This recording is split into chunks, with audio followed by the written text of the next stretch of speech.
There's a whole world of lenses out there, but which ones really are best for food photography? With Shake and Bacon, I'm Blaze Simon, food photographer. Welcome to my studio. With Shake and Bacon, I'm Joni Simon, food photographer. Welcome to my studio. So what is the best lens for food photography? Well, I don't believe there is a singular lens that's perfect for all food photographers. And certainly your preferences when it comes to lenses might change over the years as you hone your craft, as you develop your eye, as you find out what you like and what you don't. Two, your budget might change in time, and that's going to expand your choices additionally because there are some definitely spendy lenses out there. I know when I was first getting started, I couldn't imagine spending $1,800 on a lens. But now that food photography is my full-time job, well, the right lenses in my kit are a worthwhile investment in my business because they, in theory, serve the very specific purpose of helping me earn more money. And so today we're going to talk about the 4 most popular and preferred lenses for food photography. And then there are 2 more specialty lenses that require a bit more explanation. So we'll save those for the next video in this series. But the very first thing I want you to know as we begin this discussion about lenses is that every lens has a personality, a flavor. But by way of a brief explanation when it comes to lenses, there are 2 primary things that tell us what to expect in terms of what this lens can do, and that is the focal length and the aperture. Now granted, there is a lot more nitty-gritty when it comes to lenses, but just to keep things simple here, we're focusing in, get it, on focal length and aperture. So the focal length communicates the angle of view we'll have with that given lens. So in simplified terms, the lower the number in millimeters, the wider the angle of view will be. So the higher the number, the more narrow the angle of view. So for example, this image of me in this scene right here is being captured on a mirrorless camera with a zoom lens. And we are currently at 65 millimeters. Well, now if I go and I change that lens and I zoom in to 70 millimeters, you'll see now that's a tighter angle of view. We can no longer see the countertop. You can't see the top of my head. We are zoomed in to 70 millimeters, whereas before we were at 65. But now I'm gonna go ahead and adjust the lens, taking it to a lower number, so a wider angle of view,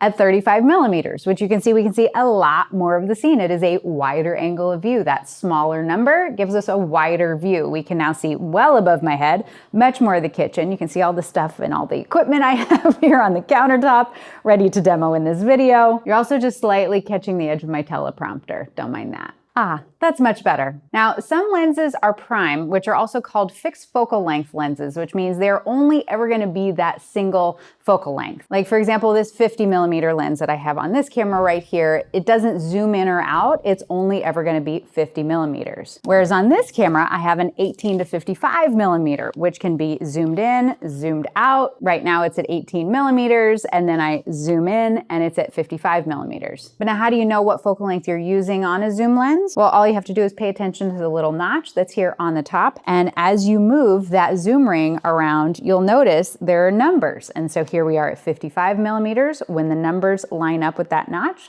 that's what focal length you're using. Here we can change it to 35, 24, 18, and all of the millimeters in between. And so that's the focal length. But now let's talk about aperture, which if you're not familiar with what aperture is, check out my resources that are linked down below. But for the Reader's Digest basic version, your aperture determines how much light the lens is going to allow into the camera, as well as the depth of field. Now, I personally started my food photography journey on an 18 to 55 millimeter f4.5 lens because that's what came with this 70D camera. They call these kit lenses because they usually come with a camera. They're meant to be used as a kit, and bless her heart, this camera, it has been through so much use and abuse that it actually no longer works. It's completely a brick. I'm sure I could get it fixed and send it in for servicing, but just like how much it's worth and how much that would cost, it doesn't make sense. I bought a new camera. But people love to talk down about these kit lenses because they're not expensive, they're not flashy,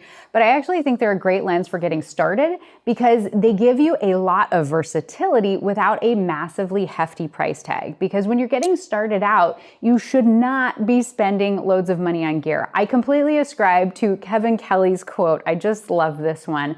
He says, "At first, buy the absolute cheapest tools you can find, upgrade the ones you use a lot, lot, and if you wind up using a tool for a job, buy the very best that you can afford. So start with a used camera, a used lens even, and learn on that, because the cold hard truth is that you don't know that you're gonna stick with photography, and I'd hate to see you dump a ton of cash into something that you're gonna lose interest in 6 months. And I've proven time and again on this channel that a used entry-level camera with a kit lens can take fabulous images. I have a previous video all about that. You can find that here. And this is especially true when your images are being shared on the internet, that there is a very small difference between a $200 camera and a $2,000 camera. The differences are honestly minimal to most people's eyes. And not only do you want to be able to prove to yourself that you're going to actually stick with photography, but you also don't really know at this point, if you're just getting started, what you actually need. Because I can tell you my journey, my lessons learned, insights from my own work,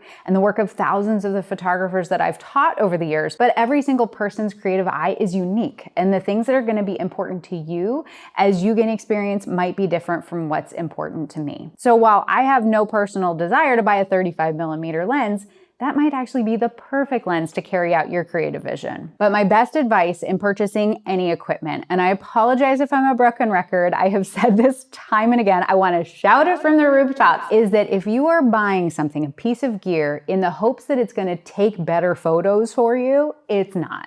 Only buy equipment because it's solving a very specific problem or it makes doing something easier. But a more expensive lens is not going to give you better photos, I promise. And so again, this is why for me, a kit lens is a great starting place because it's affordable, versatile, and it creates the opportunity for you to fall in love with photography. And then you can base your future buying decisions from a place of experience and not just because it's what some YouTuber told you to buy. Now, if you end up like a lot of folks that once you've gotten a handle on your 18 to 55mm kit lens, well, you might start wondering, well, how do I get those really dreamy, soft backgrounds in my photos? Well, that is a function of your aperture. And most kit lenses out there, the maximum aperture, AKA the smallest f number that lens can reach, is f4.5, which can create some softness in situations, but that really dreamy, creamy, soft bokeh, Ryan Simon.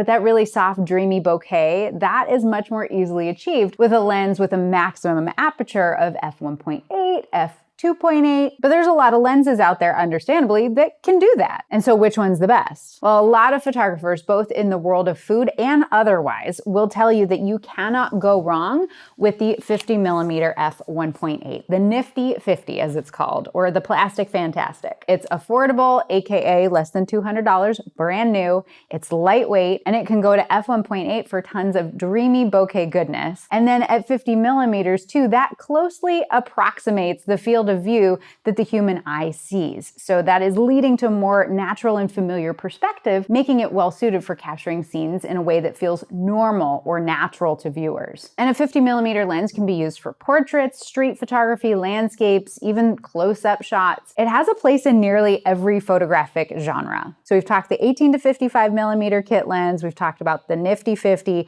So now here's where we're gonna start to venture into some more expensive and specialized lenses. And before I go too far into these, I do highly recommend, before committing to purchasing particularly an expensive lens, is to consider renting it first. I have used lensrentals.com a lot. Now, this is not sponsored by them, though if they're listening, give me a call. But I have rented a lot from them over the years. They have great customer service and the ability then to try things out before you buy them at a lower price point. And there's also plenty of times when I need a special lens, like I'm, for example, photographing an event where I need a really long lens, that I don't have a need or desire to own that lens, but renting it for that specific occasion makes tons of sense. So let's venture into the specialty lens arena. So if you survey a group of seasoned food photographers what their favorite lens is, a very high, significant percentage of them are gonna say 100mm or a 105mm macro lens, depending on what camera brand they use. It's a longer focal length and physically longer lens with macro capabilities. So what's macro? I have a series all about that linked right over here. But the short answer is that a macro lens allows you to get really close up to a subject to capture tiny details. All lenses have a minimum focusing distance, which is the closest you can get physically to the subject and get an in-focus shot. Like if you've ever tried to get a really close-up shot with a non-macro lens, it's just not able to grab focus. Well, with a macro lens, that's not an issue. You can get up close and personal with subjects like these strawberries and capture all these glorious details. And when it comes to food, we're shooting small subjects. The details can be so stunning, and a macro lens is going to let you fill the frame with the food. But macro lenses are not limited to shooting up close. I do plenty of work further away with my 105mm macro lens because it narrows the field of view, helping to bring the focus to the star of the show. For me personally, this lens over the last 8 years, I would say has shot 90% of the head-on and 3/4 angle shots that I've captured, whether those be close up or further away. It's just such a flattering lens for those angles. All right, let's bring in another camera and another lens. Do I have a camera and lens problem? Yes. Do we ask Ryan about it? No. So now next up on the list is what I consider to be my workhorse lens, and it comes with a hefty price tag, so I just want to warn you. But considering how much work I do with this lens, it is completely worth it to me, and that's a 24-70 f2.8 lens. Now the 24-70 lens is often considered a standard or general purpose lens because it's suitable for a broad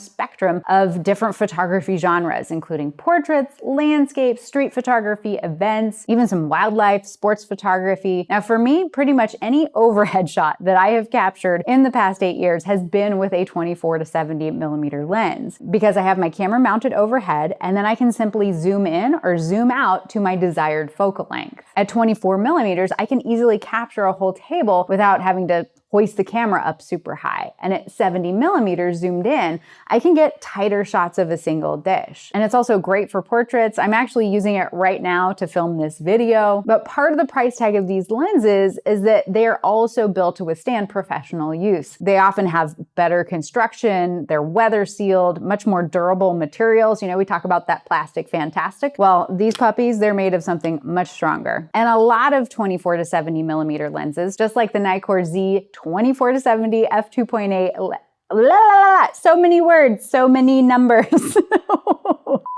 And a lot of 24-70mm lenses, like my Z 24-70mm f2.8 S lens, are designed with high quality optics, which means they're producing super sharp images with minimal distortions or artifacts. Now, I remember when I bought my first 24-70mm lens here for my Canon 5D Mark IV, and I busted it out for a shoot that I was doing for a client with a giant Valentine's cookie cake, you know, where you shape the cookie dough into a heart and you decorate it with icing. Well, I didn't have my overhead rig at that point. I was still shooting all of my overhead images handheld. And so I hopped up on a ladder and I held the camera out and took a shot and this blessed lens that I had just spent more than I could have imagined ever spending on any photography equipment, anything really, fell off the camera right into the pink frosting. I mean, I had just spent an arm and a leg on this thing, and apparently I had not fully snapped it into place on the camera, and so it wasn't fully secured. Now, fortunately, because the professional build and quality